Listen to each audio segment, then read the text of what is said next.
चुनाव में मतदान में भाग लेने के लिए हर जगह से, हर जिले से, हर स्टेट से लोग आए थे और बड़े ढंग से हुए। लोगों ने इसकी तारीफ भी की थी। उसके बाद में चूंकि मतदाता इस तरीके से बढ़ गए थे, अब की बार पहले 4,000, 6,000 या 10,000 तक होते थे। 28,000 मतदान होने की वजह से मुख्य चुनाव अधिकारी और सहायक चुनाव अधिकारी के द्वारा ये निर्णय लिया गया कि माकूल व्यवस्था करके जो मतगणना है इसको करवाएंगे। हमेशा यही होता आया है कि जिस दिन मतदान होता है उसी रात में मतगणना हो जाती है। फिर उन्होंने अपनी जो भी आज जो कैंडिडेट ज़्यादा बढ़े थे उसके अनुसार उन्होंने हाईटेक पद्धति से ये मतगणना कराने की सोची थी और स्कैनिंग पद्धति अपनाने के लिए उन्होंने ये योजना बनाई थी। पर चूंकि एक गुट ने उसको मना कर दिया था कि हाईटेक पद्धति से नहीं करानी है, क्योंकि इतने वोटर्स थे, 390 लोगों को उन्होंने इन्वॉल्व किया कि भाई इतने लोग इसमें एजेंट के रूप में बैठेंगे, चुनाव अधिकारी के रूप में, और एजेंट के रूप में भी तकरीबन एक गुट के 100 लोग बैठेंगे। वहाँ क्या हुआ कि मुख्य चुनाव अधिकारी यहाँ इलेक्शन के दौरान गिर गए थे, रीढ़ की हड्डी का ऑपरेशन हुआ था। उस दौरान सहायक चुनाव अधिकारी के ऊपर पूरा लोड आ गया और जिस दिन मतगणना चल रही थी उस दिन 8 बजे के बाद में वहाँ उनकी तरफ से कोई जो भी प्रक्रिया अपनाई गई उसमें पारदर्शिता की कमी रही है। प्रत्येक जो राउंड होता है उस राउंड में, प्रत्येक राउंड में क्लियर करना होता है कि इस मत पेटी के अंदर इतने मत निकले हैं, इतने डाले गए थे, इतने खारिज हुए हैं और इस पार्टी को इतने इतने मत मिले हैं। तो ये वो भी उन्होंने नहीं अपनाई और हमारे द्वारा कम से कम 8 से 10 बार इस चीज़ की मांग की गई कि पर मत पेटी का जो भी डाटा है हमें उपलब्ध किया जाए। उन्होंने नहीं कराया पूरा दिन। जब हमें लगा कि अव्यवस्था हो रही है तो हमने एक अपील कर दी थी कि भाई हमें शंका है कि इसमें जल्दबाजी में जो डेटा फिट किए जा रहे हैं उसमें बहुत जल्दबाजी की गई है। किसी के स्थान पे किसी के डेटा फिटिंग कर दिए गए हैं, जिससे कि कई लोगों के जो जीत वाले कैंडिडेट उनकी हार हो गई, हार वालों की जीत हो गई। इसलिए हमने मतगणना की अपील की थी।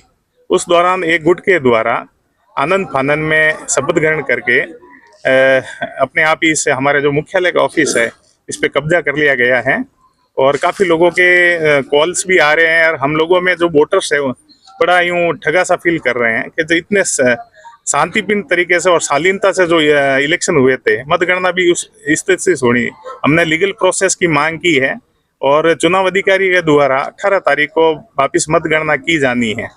फिर भी एक गुट के द्वारा यहाँ पे ताला लगा हुआ है और मुझे लग रहा है कि समाज के जो भी मौजूद व्यक्ति हैं उनको बैठ के इसका कोई ना कोई निस्तारण करना चाहिए और शांतिपूर्ण तरीके से अच्छा मैसेज जाना चाहिए। धन्यवाद। नरेंद्र सोलंकी, वरिष्ठ उपाध्यक्ष, वर्तमान जो पुरानी बॉडी उसमें के दानदाताओं को, सभी समाज के नेताओं को मेरी तरफ से अपील करना चाहता हूँ कि समय पे ये मतगणना करवा के जो भी रिजल्ट आवे वो समाज के सामने हो, पारदर्शिता हुए। इसलिए हम यहाँ आज सभी इकट्ठे हुए हैं। ऑफिस में ताला गैर कानूनी लगा हुआ है और देवस्थान ने कहा है कि भाई जिसको आपत्ति है वो कोर्ट में जावे, बाकी सर्वोच्च चुनाव अधिकारी है। तो इसलिए हम आज आए, ऑफिस में ताला लगा हुआ पिछले 7 दिन से।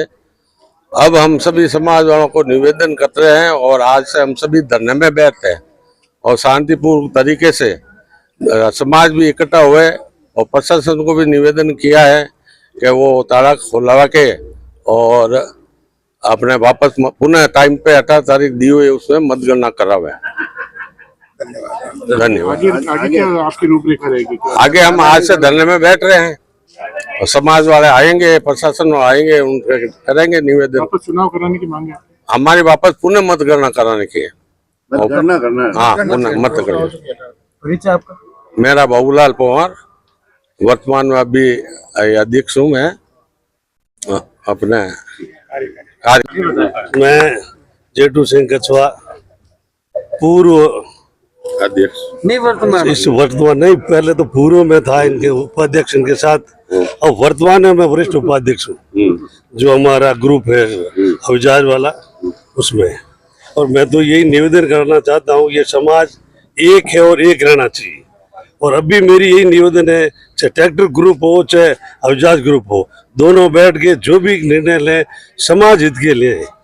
और इससे ज़्यादा ये खींचातान जो होगी जो भी, उससे हमारे समाज को नुकसान है और हमें खुद भी नुकसान है। दूसरी तरफ जनता हमारे को कोई तवज्जो नहीं देगी और कोई भी जो हम ये इमारतें खड़ी कर रहे हैं अभी तो, और पीछे बाद में लोग हमारे को इमारत के लिए 5100 की जगह ये 5 रुपए में हमको चंदा नहीं देंगे। आप उन्हें मत देना करवाने के मैं तो ये कह रहा हूँ कि जो दोनों गुट शामिल होकर जो निर्णय ले वो सारे दोनों ट्रस्टों के पदाधिकारियों को या ट्रस्टियों को मंजूर होना चाहिए। हम इसमें नहीं कहते भाई मतगणना करो, चुनाव दूसरा करो, मैं इसके कोई पक्ष में नहीं। मैं ये कह रहा हूँ कि जो भी करें समाज और ये पदाधिकारी हैं जो भी सब मिलके ये काम करें। जो दूसरा ग्रुप है इस संबंध में क्या बात हुई? कोई बातचीत नहीं है, वही जो इनकी बात है वही उनकी बात है। इसमें